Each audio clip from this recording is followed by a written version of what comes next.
বিএইচডব্লিউটি-এর নির্বাহী ম্যাজিস্ট্রেট মহোদয়ের নেতৃত্বে উচ্ছেদ অভিযান পরিচালনা করা হচ্ছে।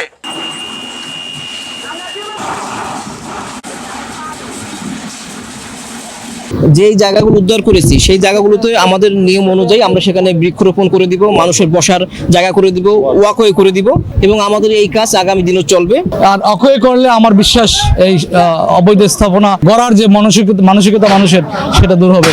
মহামান্য হাইকোর্টের যে নির্দেশনা যে নদীকে সিএস জরিপ অনুযায়ী তার পুরনো অবস্থানে ফেরত নেওয়া, মূলত সেই কাজটি বাস্তবায়নের জন্যই আমরা নারায়ণগঞ্জ নদী বন্দর এবং বিআইডব্লিউটিএ আমরা একযোগে আজকের অভিযান পরিচালনা করছি। আমাদের মূলত দুদিনের অভিযান, 103টি স্থাপনা রয়েছে, তার মধ্যে আজকে আমরা 50-এর অধিক স্থাপনা আমরা উচ্ছেদ করেছি, অবৈধ স্থাপনা, এবং আমাদের এই কাজ আগামী দিনও চলবে।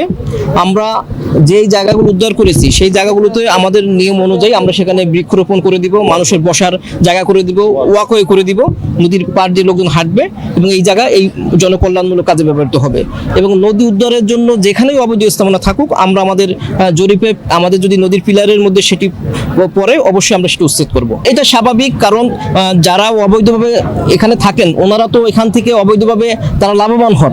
তো যখন আমরা নদীকে হাইকোর্টের রায় অনুযায়ী যখন আমরা নদীকে জীবন্ত সত্তা হিসেবে নদীর জায়গা ফেরত দিব, তাহলে তাদের সেই অবৈধ জায়গাগুলো তো বন্ধ হয়ে যাবে। এই জন্য স্বাভাবিকভাবে তাদের আপত্তি থাকবে। তবে আমরা আইন মোতাবেক মাননীয় হাইকোর্টের নির্দেশনা মোতাবেক সকল বাধা উপেক্ষা করে আমরা আমাদের নদীকে সিএস জায়গায় ফেরত দিব।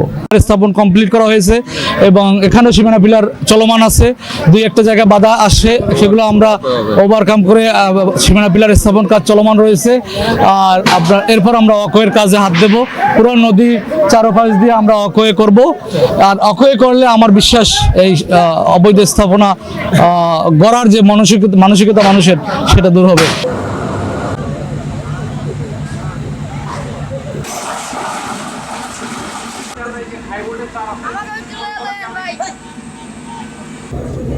I'm